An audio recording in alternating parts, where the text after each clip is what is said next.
Hello friends, ഇന്നത്തെ recipe നല്ല healthy ആയിട്ടുള്ളൊരു തോരൻ്റെ റെസിപ്പിയാണ്. മുരിങ്ങാപ്പൂവ് തോരനാണ് ഇന്ന് ഉണ്ടാക്കുന്നത്.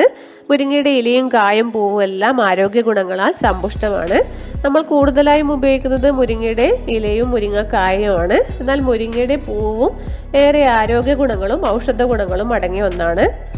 മുരിങ്ങാപ്പൂവിൽ ധാരാളം അയൺ അടങ്ങിയിട്ടുണ്ട്. അതുപോലെ ശരീരത്തിൻ്റെ ഹീമോഗ്ലോബിൻ ഉൽപ്പാദനം വർദ്ധിപ്പിക്കാൻ ഇത് സഹായിക്കുന്നുണ്ട്. കൊളസ്ട്രോൾ കുറയ്ക്കാനും വളരെ നല്ലതാണ്. മുരിങ്ങാപ്പൂവ് മുടി തഴച്ചു വളരാനും ശരീരത്തിൻ്റെ പ്രതിരോധ ശക്തി കൂട്ടാനും രക്തം ശുദ്ധീകരിക്കാനും കുട്ടികൾക്ക് ഓർമ്മശക്തി വർദ്ധിപ്പിക്കാനും ഒക്കെ വളരെ നല്ലതാണ്. അതുകൊണ്ട് ആഴ്ചയിൽ ഒരു തവണയെങ്കിലും ഇത് കഴിക്കുന്നത് വളരെ നല്ലതാണ്. ഞാനിവിടെ നല്ല ഫ്രഷ് ആയിട്ടുള്ള മുരിങ്ങാപ്പൂവ് എടുത്തു വച്ചിട്ടുണ്ട്. ഇതിൻ്റെ ഇലകൾക്കിടയിൽ നിന്ന് പൂക്കളും ഇതിൻ്റെ മൊട്ടും വേർതിരിച്ചെടുക്കാം. അതിൻ്റെ കട്ടിയുള്ള തണ്ടെടുക്കണ്ട. ഇതുപോലെ പൂവും മൊട്ടും നമുക്ക് വേർതിരിച്ചെടുക്കാം.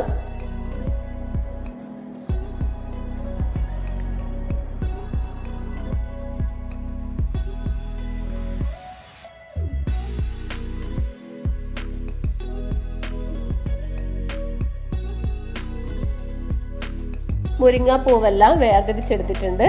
ഇനി നമുക്ക് ഇത് വെള്ളത്തിൽ കുതിർത്ത് വെക്കണം. ഇത് മുങ്ങാൻ മാത്രമുള്ള വെള്ളം ഒഴിച്ചു കൊടുക്കാം.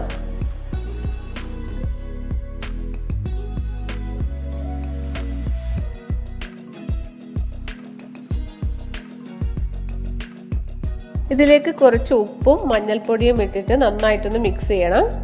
എന്നിട്ട് ഇതൊരു 15 മിനിറ്റ് ഒന്ന് പുറത്ത് വെക്കണം. അതിന് ശേഷം വേണം നന്നായിട്ട് കഴുകിയെടുക്കാനായിട്ട്. ഇനി നമുക്കിത് നന്നായിട്ട് കഴുകിയെടുക്കണം. ഒരു 4-5 പ്രാവശ്യം വെള്ളം മാറ്റി മാറ്റി കഴുകിയെടുക്കാം.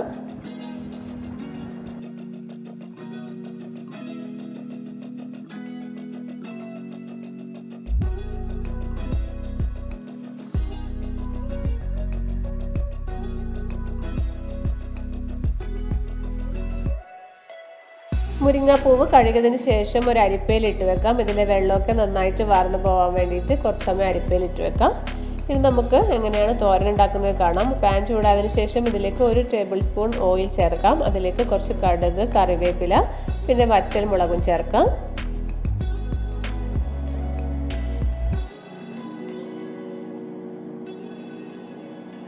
ഇത് 2 മിനിറ്റ് ഒന്ന് വഴറ്റിയതിന് ശേഷം ഇതിലേക്ക് ഒരു സവാള അരിഞ്ഞത് ചേർക്കാം. സവാള കുറച്ച് സമയം ഒന്ന് വഴറ്റിയെടുക്കാം.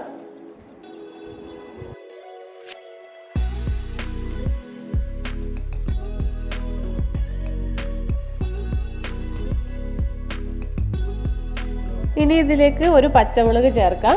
പച്ചമുളകിൻ്റെ എണ്ണം നിങ്ങളുടെ എരിവിനനുസരിച്ചിട്ട് മാറ്റം വരുത്താം കേട്ടോ. ഞാനിവിടെ ഒരു പച്ചമുളകേ ചേർക്കുന്നുള്ളൂ. പിന്നെ ചേർക്കുന്നത് മഞ്ഞൾപ്പൊടിയാണ്. 1/4 ടീസ്പൂൺ മഞ്ഞൾപ്പൊടി ചേർക്കാം. പിന്നെ കുറച്ച് ഉപ്പും ചേർക്കാം. എന്നിട്ട് ഇത് കുറച്ച് സമയം ഒന്ന് വഴറ്റിയെടുക്കണം. ഇതിൻ്റെ പച്ചമണം മാറുന്നത് വരെ ലോ ഫ്ലെയിമിൽ ഇട്ടിട്ടൊന്ന് വഴറ്റിയെടുക്കാം.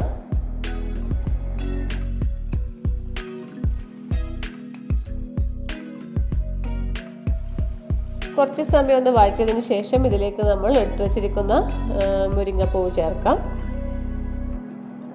മുരിങ്ങപ്പൂവ് ചേർത്തിട്ട് നന്നായിട്ട് ഇതൊന്ന് മിക്സ് ചെയ്യാം.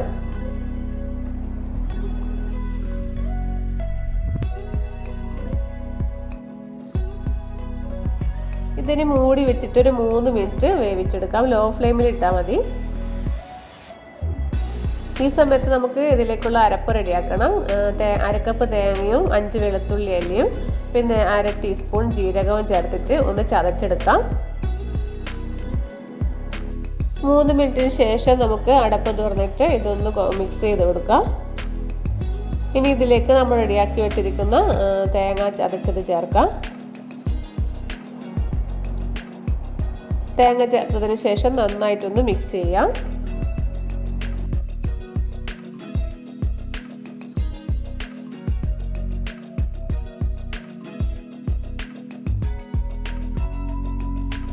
ഇതൊന്നുകൂടി അടച്ചു വെച്ചിട്ട് വേവിച്ചെടുക്കാം. 3 മിനിറ്റ് ലോ ഫ്ലെയിമിൽ ഇട്ടിട്ട് വേവിച്ചാൽ മതി.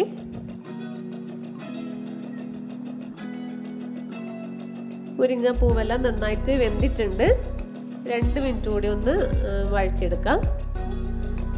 പെട്ടെന്ന് ഉണ്ടാക്കിയെടുക്കാൻ പറ്റുന്ന നല്ല ടേസ്റ്റി ആയിട്ടുള്ള തോരനാണിത്. ഇപ്പോൾ മുരിങ്ങാപ്പൂവ് തോരൻ റെഡി ആയിട്ടുണ്ട്. നല്ല ടേസ്റ്റി ആയിട്ടുള്ള തോരനാണ്. അപ്പോൾ നിങ്ങൾ മുരിങ്ങാപ്പൂവ് കിട്ടുകയാണെങ്കിൽ ഇതുപോലെ തോരൻ ഉണ്ടാക്കി നോക്കണേ. പുതിയൊരു റെസിപ്പിയുമായിട്ട് വീണ്ടും കാണാം. താങ്ക്